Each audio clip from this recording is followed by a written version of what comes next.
ఈ వేదిక మీద నుంచి కేంద్ర ప్రభుత్వానికి నేను విజ్ఞప్తి చేస్తున్నా, కుంభమేళకు మీరు వేల కోట్ల రూపాయలు ఇస్తున్నారు. మరి మా ఆదివాసీ కుంభమేళకు కేంద్ర ప్రభుత్వం ఒక్క రూపాయి ఇవ్వడానికి కానీ జాతీయ పండుగ గుర్తించడానికి కానీ వాళ్ళకి ఎందుకో మనసు రావడం లేదు.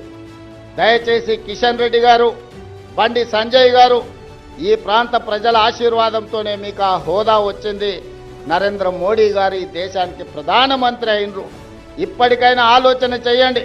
కుంభమేళనే కాదు, ఉత్తరప్రదేశ్లో ఉన్న అయోధ్యనే దేవాలయాలు కాదు, ఈనాడు తెలంగాణ ప్రాంతంలో ములుగు అడవుల్లో ఇక్కడ ఉన్న సమ్మక్క సారలమ్మ కూడా ఒక గొప్ప దేవాలయం, ఒక చరిత్ర ఉన్నది.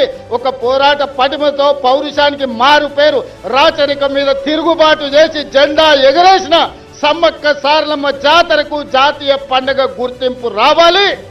దీనికి కోట్ల రూపాయలు కేంద్ర ప్రభుత్వం ఇవ్వాలి.